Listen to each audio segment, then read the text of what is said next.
Hey YouTube, welcome back to Universe X, and today, first and foremost, I'd like to hopefully wish everybody had a happy Halloween. I hope everybody stayed safe, did the thing, had fun. But because Halloween just happened, I think we're gonna dive into some monster territory, you know what I'm saying? So we're gonna go over green draft box 6 cards.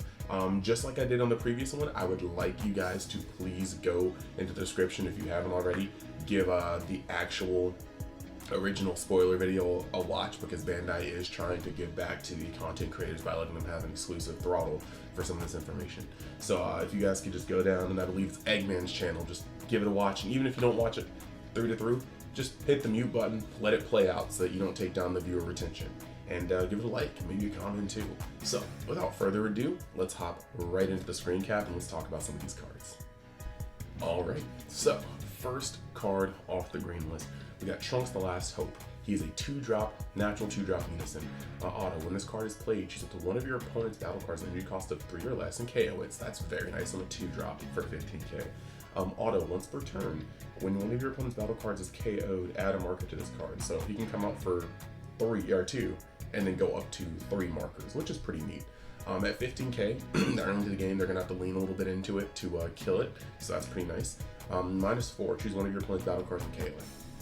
So it's cool that it does that upon entry, but getting it up, I mean, green cards have a lot of cards that add markers, so I mean, this is going to be something you could probably manipulate with, but I don't really see it too much in tournament play because that -4 is rather lackluster, doesn't ignore barrier, has to get up that far in the first place, and it's a very easy card for your opponent just to punch in the face once per turn and never let it really get that far. Next one, SS3 Son Goku, Fist of Fortitude. Art looks amazing, mind you, and it's an SR, so it's gonna look crazy. It is a 5-drop, 3 specified green, triple strike and barrier. Universe Survival Saga? Oh, alright. I mean, that makes absolutely no sense, but, okay. Is that, yeah, that has to be like an error. Let me, yeah, that's Hirudegarn. Okay, that's Hirudegarn. Yeah, okay. Sights tripping. I was like, excuse me? Anywho, triple strike barrier. Activate main if your leader card is green and you choose one card in your hand to discard it. Choose one of your opponent's cards, ignoring barrier, and KO it. Very in line with the green one, or the blue Super Saiyan 3, Son Goku.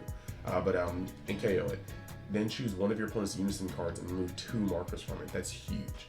Activate main, green. If your leader card is green, discard this card from your hand, choose one of your opponent's unison cards and remove a marker from it. So very in theme with green being the only color that can just freely manipulate unison markers like this. It's very powerful though. Then you got Son Goku, Power to Protect. He's a 2-drop counterattack. Negate the attack and play this card. If your leader card is green and this card is played, choose up to one of your opponent's unison cards and remove a marker from it. Once again, very in line. It's a 2-drop. It's very specific, like maybe you side this in, but again, this is more of a draft card. You got Super Saiyan Son Goku, just the generic 30k. Then you got this card. Now this card is a doozy. I already love this card. I'm gonna have to get it. Unfortunately, it's draft box, so it's gonna be expensive, but it's a Gohan, and I love Gohan. He's a 5-drop. He's very much so Miraculous Gohan-esque. He's actually very much so, like, it's yeah. So anyways, 25k attack, unique, deflect, double strike. He's pretty much the spiritual successor of this card. But you got when your life is at 3 or less, reduce the energy cost of this card in your hand by 3, making him a 2-drop. If your leader card is green, when this card is played, choose one. Choose one of your opponent's battle cards, ignoring barrier and KO it. Choose up to one of your opponent's unison cards and move a marker from it. This is a low-key, very powerful card. At 3 life, it's not like you have to be in dire straits to play this. The 25k deflect double strike, who can blow up something off the field off of 1. This is like Miraculous Comeback plus like determined Super Saiyan 2 Son Gohan plus extra spice. It's a very, very, very powerful card. Love it. Gohan, top of the Gohan meter, love it. You got Son Gohan. I love this card less, but he's still Gohan, so I'm gonna try to get him foil if possible. He's just generic 20k vanilla. You got Sun Goten, Reckless Ability. He's a counterattack. Negate the attack, then play this card. Then choose any number of your opponent's battle cards with an energy cost of 2 or less and adds up to a total energy of 3 or less and KO them.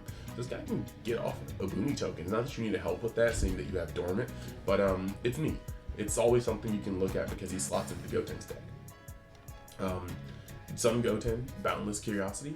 He's a 2-drop again. Choose up to 2 cards in your hand and discard them. When this card is played, draw cards equal to the amount of cards you discarded for this skill. This card is actually very, very good. Cycle cards are always good at some point because if you have dead spaces in your deck, you just put this in, and there's a lot of things that you can do with this. He's a 15k. So, I mean, if I'm not mistaken, that does actually interact with Faultless pretty well. I just want to check real quick.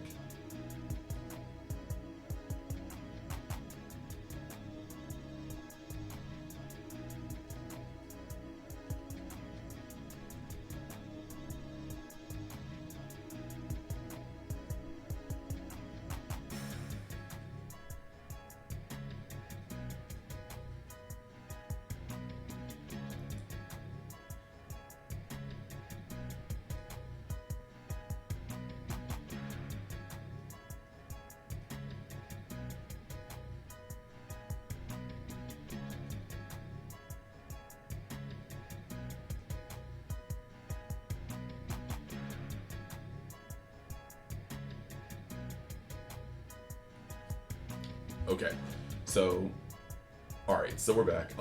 Mistake, I was like, kind of going off that. I was on that dumb juice, but no, this guy cannot be brought off with the Bonds of Friendship. That would have been nasty if you could just pay green, bring this guy back, drop your dead cards, draw new cards. That would be disgusting for the Gotenks deck. So that pretty much hits his playability very, very, very much so, because he was going to be a good target outside of Faultless Youth if you wanted to, but now it's kind of like, no. So he has to be played for 2. And that kind of makes him kind of some jank, but his effect is really nice. Next, you got Vegeta protecting his loved ones. That's Barrier Auto. When this card is played, draw 1 card. He's a 1-drop, by the way. Draw 1 card. Then once per turn when your opponent switches, yeah, it's the hate for the untapping cards. It's a really actually cool art. I'm not gonna lie, for a 1-drop, it's probably gonna look great if it comes foil. It just looks really neat.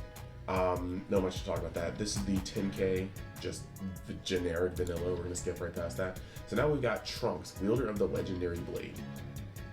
Dual attack. He is a 3-drop with 15k, but the first auto automatically makes sure that you can't profit off of that with Bonds of Friendship. Dual attack. When this card is played from your hand, draw 1 card.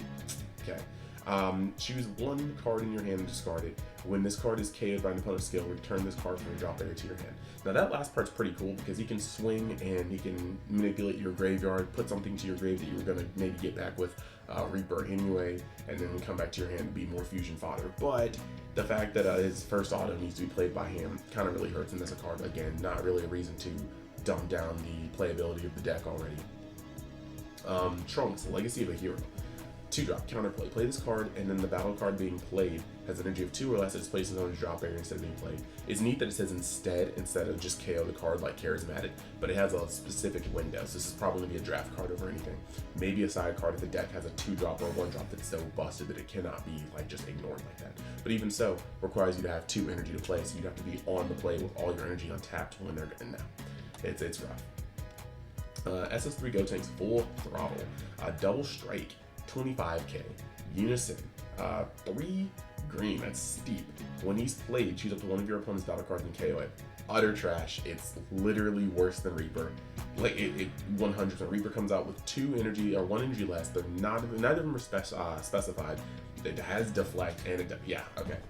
Are we all in agreement that we don't need to talk about this card? Cool, move it. Gotenks, Reckless Ability. This is a 2-drop. When this card is played, choose up to 1 of your opponent's battle cards energy cost of 3 or less and destroy it.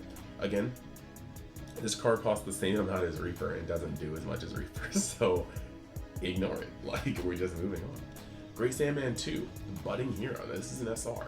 3-drop. When this card is played out of your hand, play up to 1 skill and battle card energy cost of 2 or less from your deck or drop area. Shuffle your deck if you look through it. Activate main, 1 green. Choose 1 of your skills, battle cards, energy cost of 2 or less, and return to the other's hand. Play this card from your hand. You can't play copies of this card from the turn. So this is actually pretty neat because you could have the skill list 20k Gohan. they came out in this set. Swing with 20k, activate this ability for 1 energy, bounce it back to your hand, play this card from your hand, then you play 1 skillless battle card from your hand, or deck or drop area, and that could just be another Gohan. So he comes out. So that's essentially a 20k, a 15k, and a 20k for 1 energy if you already have the 20k on the field. Pretty neat, not bad. Not exactly like busted, it's not busted at all. This is a SR and will probably stay cheap, unless I'm missing something, but yeah. Then you got Tapion, Hero of Legend. This man is a 3-drop, he's got Deflect. And when this card is played, add up to 1 Hirudegarn, Minosha, or Hoi from your deck to your hand. Then shuffle your deck. Choose one, then auto, choose 1 card from your hand and discard it. When your opponent combos, you may place 1 card from the combo area into their owner's drop area if you negate this skill from the turn. Okay, so this is actually really cool. Yeah, you can use this to get a super combo out of the way and change the math by auto choose 1 card in your hand and discard it. Yeah, but nobody's gonna really want to combo out against you when this card's in the field. They might want to try to wipe it off first because this card could be detrimental to them going in for game by 10k. Now, the funny thing is they need to stop putting Universe Survival Saga on all these because it's not the right.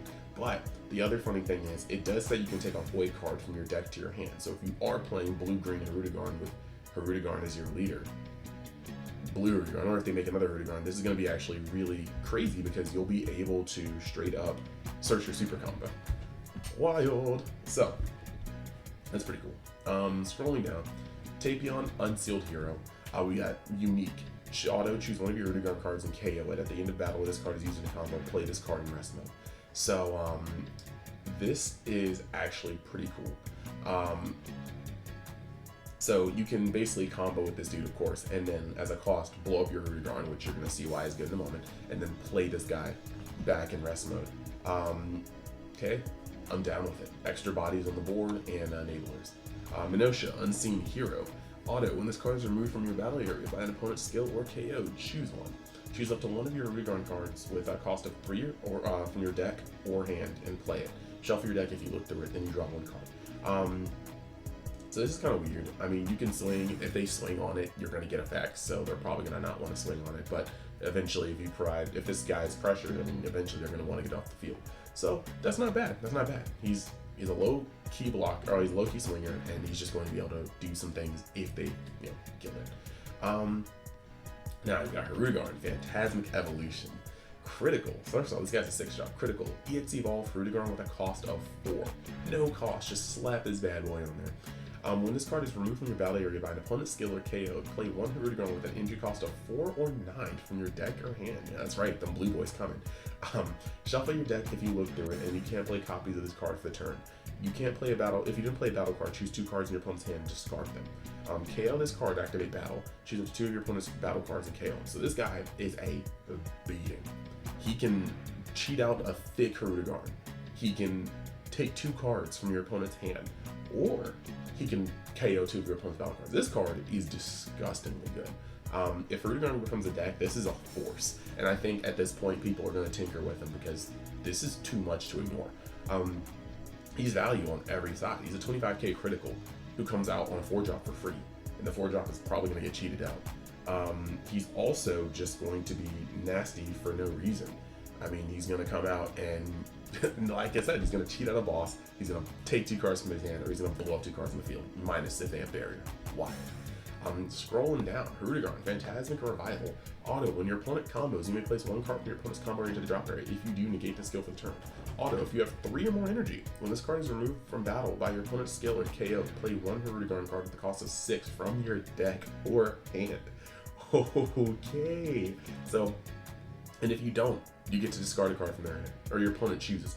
So this guy's going to immediately cheat out the 6-drop. This deck is going to be very annoying to play against. Like, if you bounce things back to hand, that's really your only out, or if you can negate them and pop them, but you can't just remove them from the field. You can't just, it's nasty. And then these guys do the same thing. It's just, this deck's going to be fun to play around.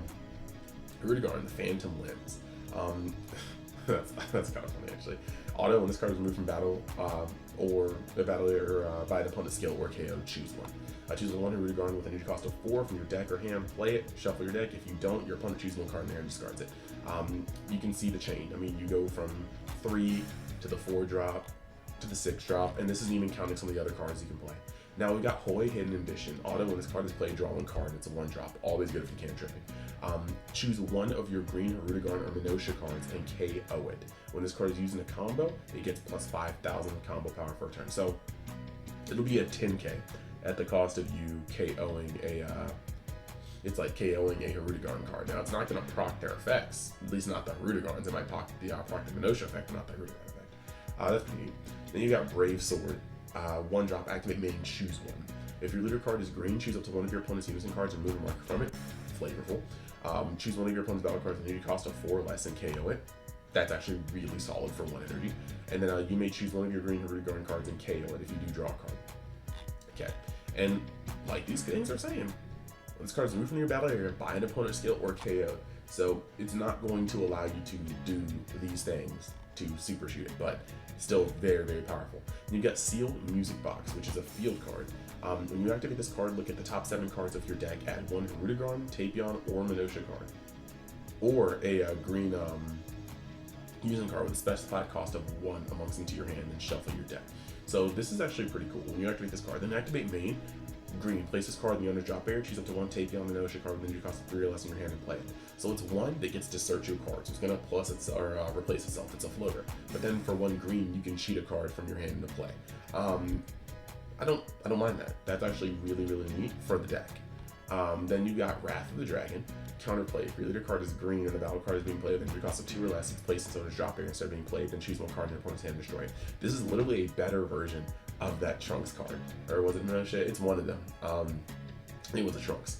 But it still has that weird window. So this may be a card that you side in, like against a deck that needs to stick its 1-drop or 2-drop with, like, you know, that it can't not. Or maybe that 2-drop is going to be its automatic card. Or even if, you know, your opponent's playing Mechagora, the Broken Seal, and you don't want that ever happening, and you side in these cards because your deck is that, you know, partial to the card. This is gonna be pretty neat to be able to stop your opponent's key play and then be like, yo, and discard a card. Actually, and I discard a card from your hand. That's wonderful. So, yeah, I mean, that's a powerful card.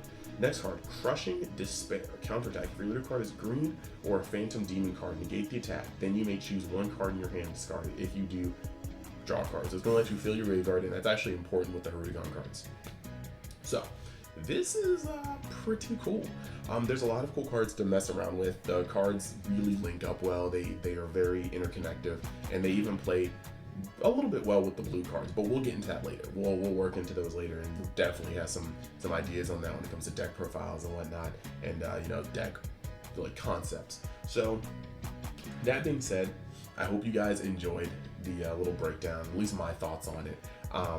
Let me know in the comments if you feel any differently about some of the cards, some of the things I may have missed, some of the things you think were done well, and I will see you guys the next time you decide to join Universe X. Hope you guys have a great day. Hope you guys had a great Halloween. And if you like the content, think about subscribing. Thanks, and I'll see you next time.